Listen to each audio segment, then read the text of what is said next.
بسم اللہ الرحمن الرحیم۔ مولانا جلال الدین رومی رحمہ اللہ کی رقیق القلبی اور شدت احساس کا یہ عالم تھا کہ کسی شخص کی ذرا سی تکلیف بھی برداشت نہیں کر سکتے تھے۔ اس کے برعکس اپنی ذات پر آفات و مصائب کے پہاڑ بھی ٹوٹ پڑے تو حرف شکایت زبان تلک نہ لائے۔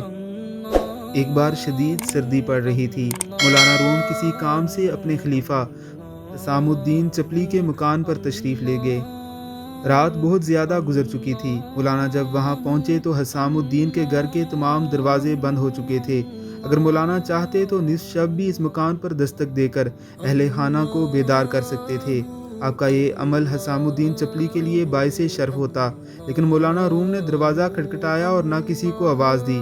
رات بھر کھلے آسمان کے نیچے کھڑے رہے اور برف گر کر سر پر جمتی رہی۔ صبح جب حسام الدین چپلی کے ایک خادم نے دروازہ کھولا اور مولانا کو اس حالت میں کھڑے دیکھا تو اس کے ہوش اڑ گئے۔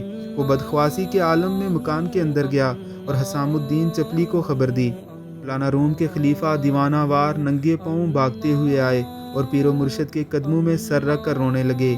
مولانا نے انہیں اٹھا کر گلے سے لگایا۔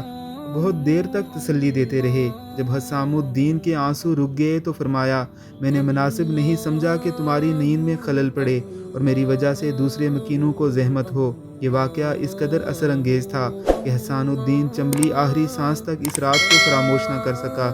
اکثر اپنے مریدوں کو درس دیتے ہوئے فرمایا کرتے تھے، پیر و مرشد کا یہ عمل اس لیے تھا کہ ہم درویشی کا مفہوم سمجھ سکیں اور اپنی آنکھوں سے خدمت خلق کی زندہ تصویر دیکھ سکیں۔